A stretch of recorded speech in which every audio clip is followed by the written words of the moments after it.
Hi guys, Enslan van Heerden here, and I'm making a video according to something that I recently discovered called Dyscalculia. It's a mathematics disability, and I'm just here to make a reaction video based on what I've seen on this specific video of this lady speaking of her experiences being an engineer and having dyscalculia at the same time. I mean, that's just extraordinary to me to see that she has um, overcome so much trials, and I know it's not easy. So watch this video with me and let's see how she gives her testimony on dyscalculia experience. Hello everyone, welcome back to my channel. So today I'm going to be talking about what it's really like being an engineering student with a learning disability. So for those of you who don't know, my major is mechanical engineering. It is 2019 right now, obviously. I have been in school since 2013, so it's been a long time. Basically, the reason why is because in 2017, I was diagnosed with a math learning disability. And I know what you're thinking. You're probably thinking, if you have a math learning disability, why would you pursue a engineering degree, particularly mechanical engineering? You know, it's very difficult. It's a lot of math. It's very math based, but that's what I wanted to talk to you guys about today. So here we go. So right here, I have my official diagnosis. And it doesn't say a whole lot. Well, it does say a lot, but I don't really know how to read most of it, so.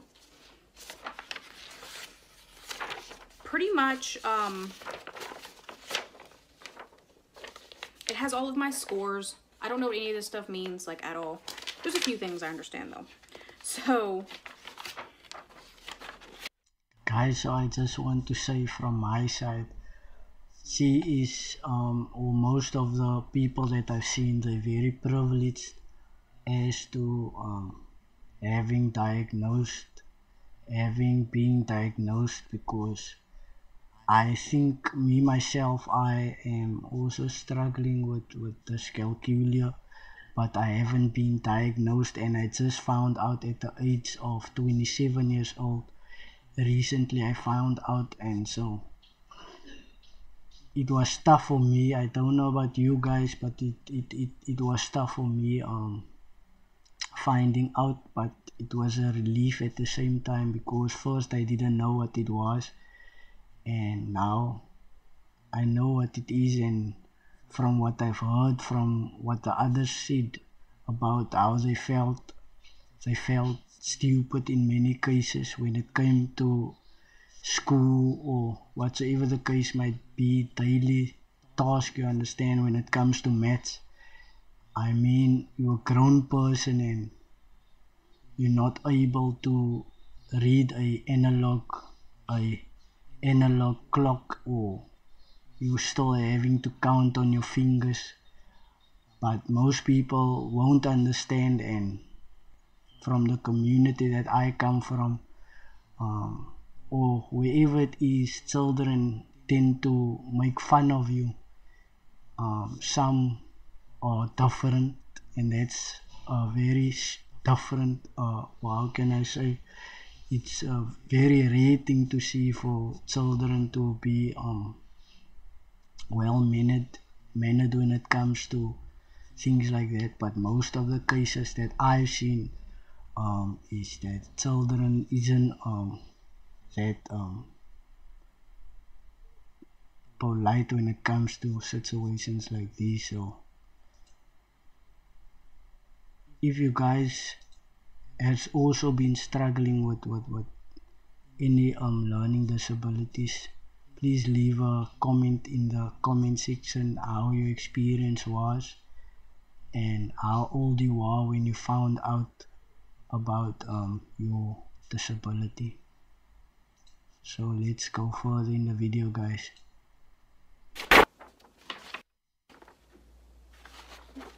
Right here it says, for basic reading, standard score, and again, I don't know what that means. I don't know what this is, like, you know, this score out of however many, I don't know. It just has standard score and a number. So for basic reading, I scored 103, and it says that's average. And then for mathematics, I scored 79, which is below average. And there's like a cool little chart too. So again, I don't really know what that means, but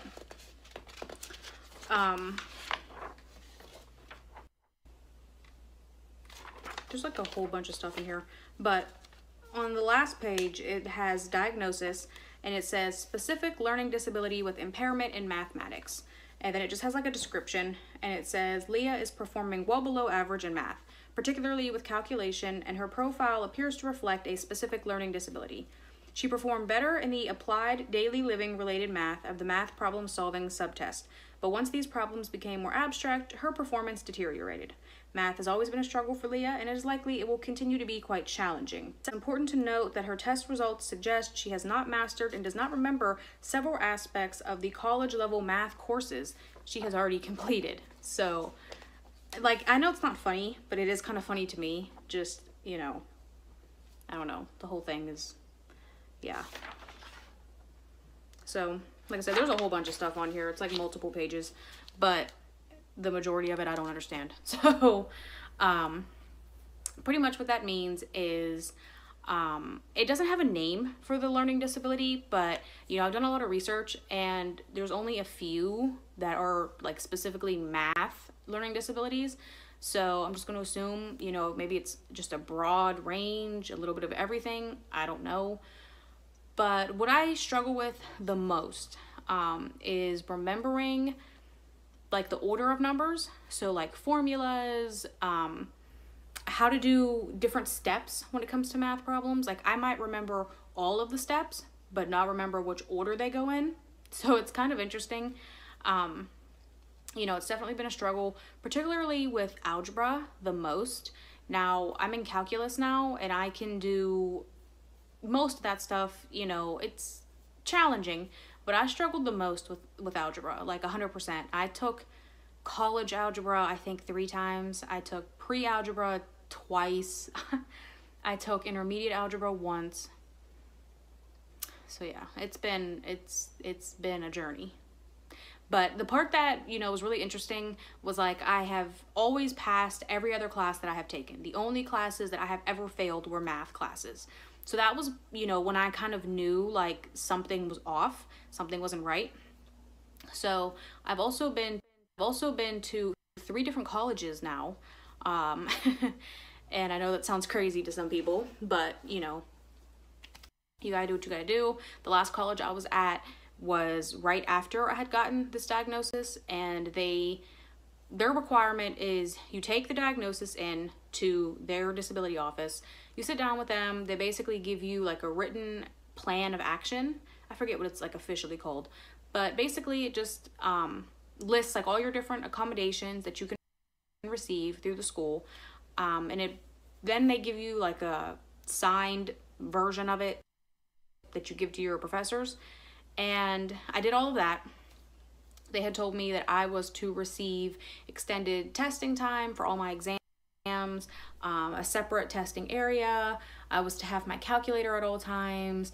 At that point, I was taking college algebra online, and basically if I wanted to, could have all of my exams in paper and pencil, and I would just go to campus to take them.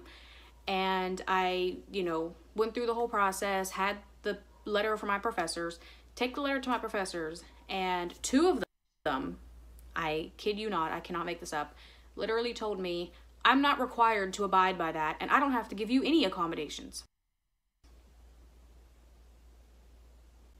So that didn't sit well with me. I went and met with I met with someone else, some office first. I don't know who it was. I showed them the email from my online math teacher that literally, I don't have to provide you with that. So the person who I talked to first was like, okay, we're gonna go get the dean for you. You can talk to the dean. So I meet with the dean, and he's like, this is unacceptable. We won't tolerate this.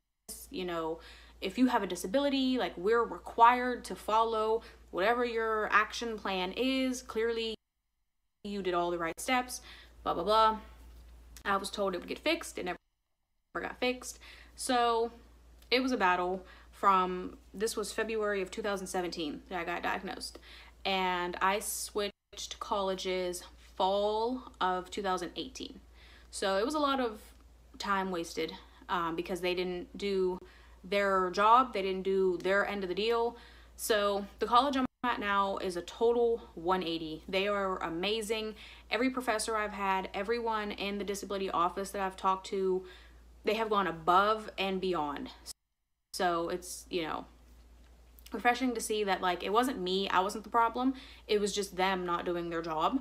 And yeah, it was messy. It was bad. So that's why my whole college career has taken so long, because of setbacks like that. Previously, before I even got diagnosed, I was at a different college, and I had an issue with my academic advisor who, God, I hate that woman, who basically told me to my face, you'll never be an engineer, you suck at math, just change your major, we're not going to help you. And I was like, no, of course not. Like, no, like, this is what I want to do. I'm spending money to come to this college. It's not really up to you to tell me, what my career is going to be. And she was just really mean and really, really nasty. And I was like, I'm not putting up with this. So that's really important, if you have a disability, to, advocate for yourself, fight for yourself. Me and this woman got into multiple arguments in her office, multiple arguments over email. There was, at one point, I was put on academic probation. It wasn't warning. It might have been probation, because I kept failing the same math class over and over, and she would not help me. So one of my requirements for academic probation was I was to have a weekly meeting with my advisor every week, no matter what. I had to show up.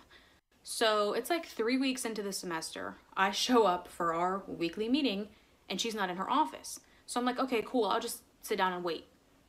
She, like, never comes around. I'm sitting there for like 30 minutes, nothing ever happens. So I go to the main office, like, of the advisors, and I'm like, my advisor isn't here. I'm required to meet with her. Like, how does this work? And was told by the secretary, as long as you showed up, it doesn't even matter. It won't count against you. We'll make note of it that you were here. And I was like, no, I have a problem with this. Like, part of my requirement is that I'm supposed to meet with her every week. Why is she not here? So I'm talking to the secretary. So come to find out, my advisor had gone on vacation.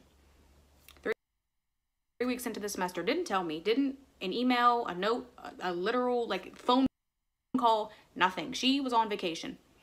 I said, well, how long is she going to be on vacation? And they said, oh, at least 2 weeks. So I'm livid at this point. I'm like, well, why wouldn't she tell me this? And they're like, I don't know.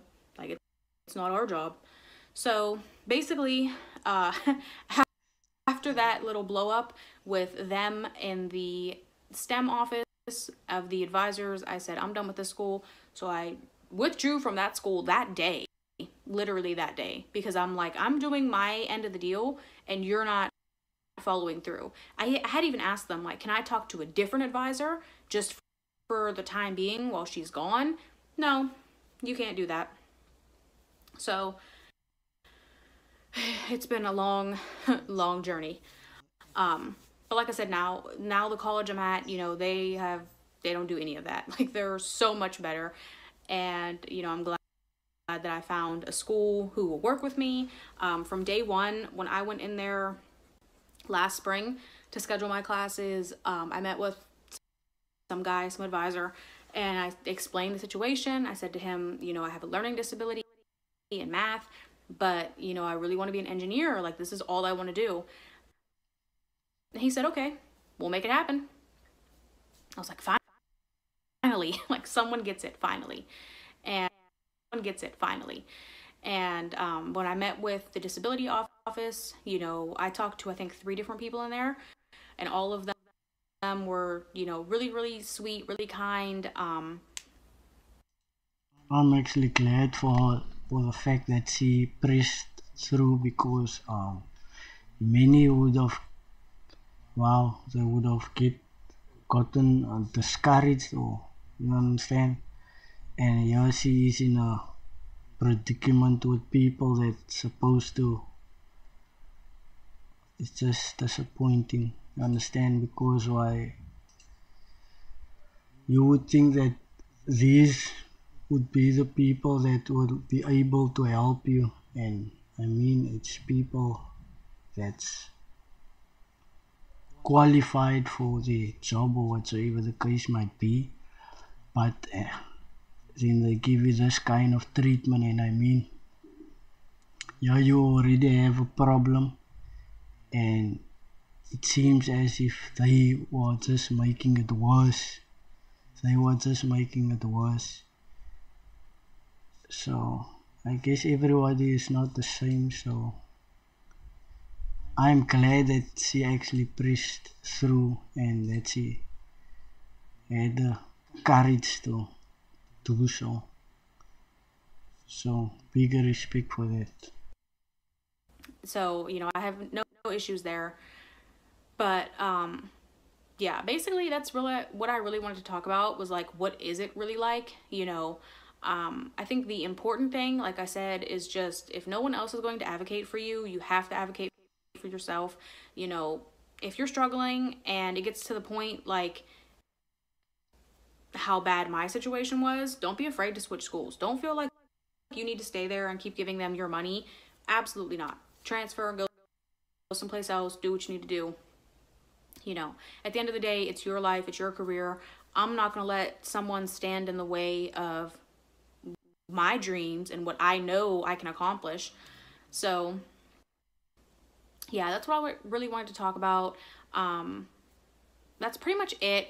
There's a few things that I do, I guess, differently when I'm studying, that most students probably don't have to do. So for example, I know it's really popular now. Everyone has ebooks for their textbooks. I can't use ebooks on the computer. I have to have like the actual physical textbook in front of me. I don't know why. I just really don't make that connection when I'm reading off of a book that's on a computer or on a tablet. I have to have the actual book. When I'm taking my notes, a lot of times it helps to write them in different colors, and not for all my classes, just for math, because when I'm writing out problems and all the different steps and all that, it helps if I have a different color for every part of the problem. That way, when I go back to look at my notes, it's not all one big mess of, sloppy notes, because I have terrible handwriting. So, going back at the end of the day and I'm like, what is this? Like, I don't even know what I wrote. So things like that. And I know this one's going to sound crazy. I don't use grid paper or graphing paper, whatever you call it. I don't know. But like for trigonometry, I don't use that. It really confuses me. I know that makes no sense, but I just use my regular notebook, and it works just as good. All those little boxes like really throw me off. Another thing that I do is sometimes I'll get flashcards and I'll write out like the different formulas, like one formula on each flashcard, because having it in my notebook is nice, but sometimes when I go back to try to find it in my notebook, I get really lost, like I'll overlook it. So, having it on a flashcard, and then I'll just put those in my notebook, not my notebook, my folder, and, that helps me. So, little things like that. In terms of the learning disability, it doesn't affect my day-to-day life. Obviously, it's just with learning. And once I learn, like, specific things, I don't really forget them, but I have to practice them a whole lot to make sure I don't get to that point where it's like, oh, I might forget this later on. Because it's kind of, it's either one extreme or the other. Like, I'll either learn something and it sticks with me and it's there, or I could learn it 100 times and it never sticks. And I have to keep, working to make sure that it sticks. So, stuff like that. Like, it was really interesting last week in physics. We were going over significant figures and scientific notation.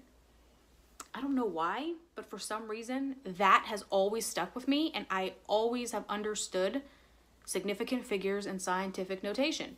And a lot of people were very confused. They were like, I haven't seen this since, way back in the day. From what I've been hearing and different testimonies from different people, is that it seems as if there's different levels of dyscalculia. So one may be worse than the other. Like say cancer, you get stage 1 cancer to stage 4. So some people's cases are worse than others.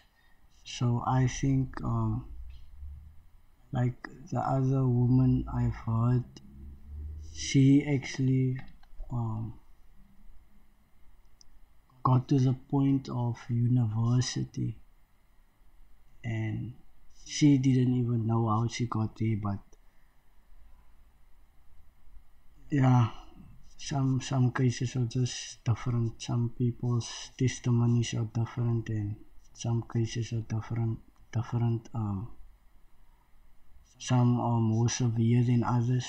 So I'm glad for her testimony and the fact that it wasn't as difficult as others, but it was a challenge. It definitely was a challenge. And I mean, if you weren't by the means or your family weren't by the means of maybe having money, I don't know how you got to it and whatsoever the case might be, but it would have been way more difficult.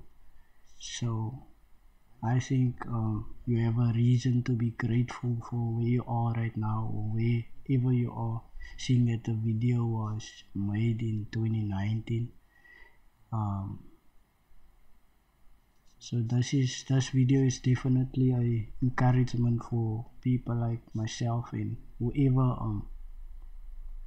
has a disability or whatever the case might be.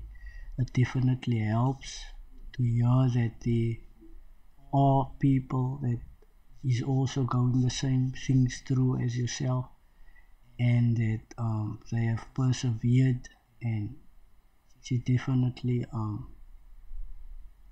made an encouraging video.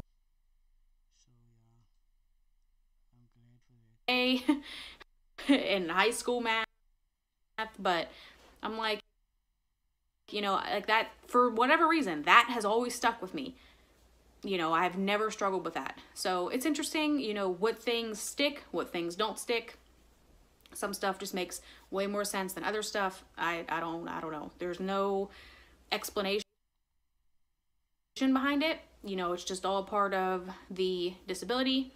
So, I'm very open about it. I'll tell people, like, I'll tell my professors, I'll tell people if I'm in. Hi guys, and another thing is that you can't be like some people are ashamed of the disability or if they lack of something. Sometimes, in this case, you can't help for whatever it is that you already were born with. You can't help for it, so it is the way it is. And what makes it even worse if you are ashamed of it. So don't be ashamed of it, guys. I mean, you can't help for the fact that you were born that way. So if you weren't born that way and you became like that out of yourself, then it's a different case. But you were born that way, guys, and embrace it. And as I heard also some of the other people that spoke about it, you have to find a way to work around it. So you have a disability, but that doesn't mean that we have to stay stuck or we have to just focus on, I have this disability, I have this disability. Okay, you have to be real with yourself and obviously acknowledge the fact that you have the disability, but don't look at it as a hurdle that you can't jump over. If you can't jump over the hurdle, go under through or go around the hurdle. But at the end of the day, you have to move forward. And the best way is to get a way to just move with it and around it and over it, so that you are not pulled down by it. And not everybody is going to understand you, but try and make it clear, like she's also saying, try and make it clear. Maybe it will make it easier. You will be surprised how many people will be kind. Some will definitely want to manipulate and use it against you, or whatsoever the case might be. I really don't know, because people are just, in these times, people are just, they are obviously kind people still, but it's getting very how can I say, rare that people are still kind to each other because of the things that are obviously happening.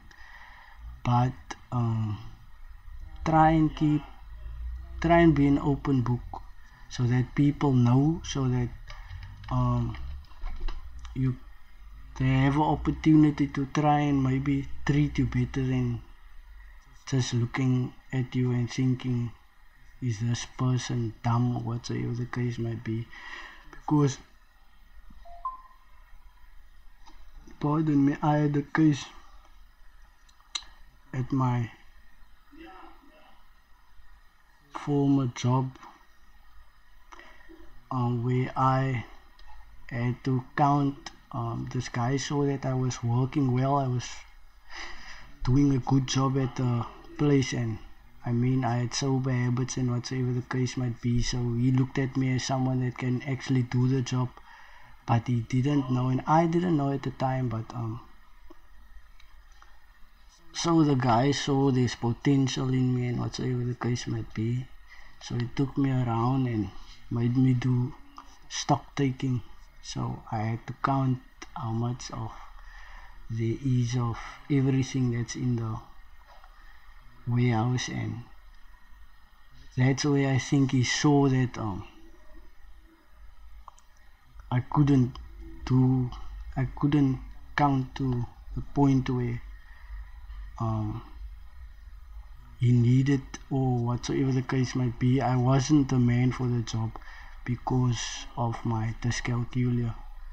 But as I said, I'm not yet diagnosed, guys, and so I'm just checking out the symptoms. I mean, I'm 27 years old and can't read a analog clock. I mean, like basic maths, I used to always struggle with it. It's still, like I told you, till since 2 months, 3 months ago that I found out. So I'm still also processing, and maybe like someone would say, like, I spoke to the doctor and the doctor told me I don't fit the description. And I mean, it's cases like that that makes you discouraged. And so I don't really know about some people. They just they don't fit the job, you understand. They're not fit for the job because, I mean, you really have to have a heart for the work that you do, especially when it comes to doctors and teachers or whatsoever the case might be. But nowadays it seems as if people are just taking their work, or they're just working in a certain position for money. It doesn't go anymore about passion. People aren't doing the job for, I mean, this girl, she has dyscalculia, but because she had a passion for engineering, she went through all of the trials that most just found easy to get into it, just for, engineering pays well, so I also want to become an engineer, but this was her passion, and that's why she pressed through because she wanted to be an engineer. And I respect her for the fact that she poured and she pressed on. I'm glad for that. So don't be ashamed, guys. Just find ways to work around it. Most people says that you should have a work with a calculator, or always have a calculator on you when it comes to workplace or your daily life, because as I said, some cases are more severe than other cases. So yeah, guys, don't be ashamed.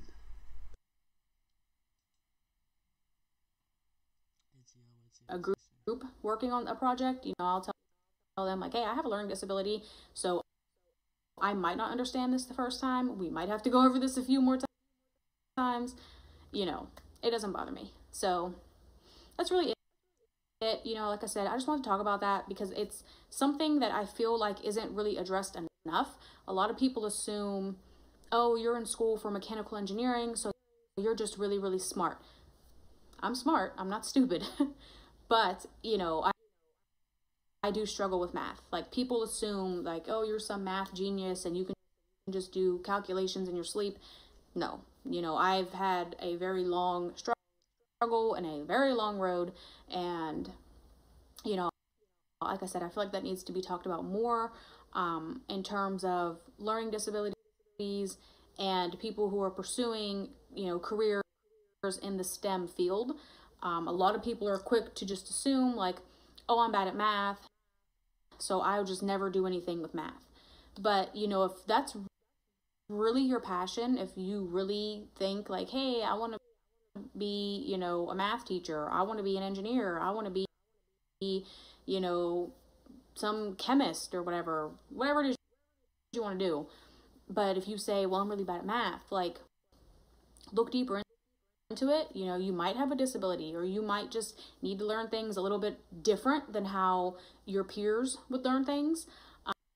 Like, I know me, for example, I don't benefit at all from tutoring.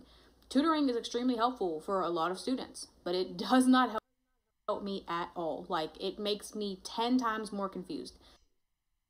So, just kind of explore different avenues.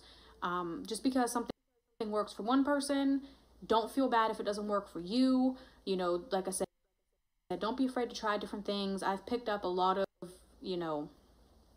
tidbits of information over the last 5 years, almost 6 years, as to what works for me, what doesn't. So, yeah, like I said, that's really all I wanted to talk about. I know this video is kind of boring, but I just wanted to address that because I do feel like it's not brought up often enough. So I hope you guys enjoyed this video. I will be making a few more videos talking about engineering and, what it's like going through this whole process. So I hope you guys are interested in seeing those. Let me know down in the comments if you have any. Yeah, guys, so that will be the end of this video, and I really hope you enjoyed the video and that you learned something today. And to you guys that didn't know about Dyscalculia, please leave a comment if you just found out about this disorder that is very under researched as well. So most people don't know about it. Most people don't know they have it, and they in the age already. So some people had the privilege to find out much earlier. Some of us, like me, I'm a little bit not old, but I would think that I'm at the age where I really think that it would have been better if I found out earlier. But if this helped you guys, leave a like I said, comment something telling me did this video help you, and please do subscribe as well, guys, so that the algorithm reaches other people so that they can also be informed about Dyscalculia. So have a nice day further, guys, and thank you guys for watching. Thank you.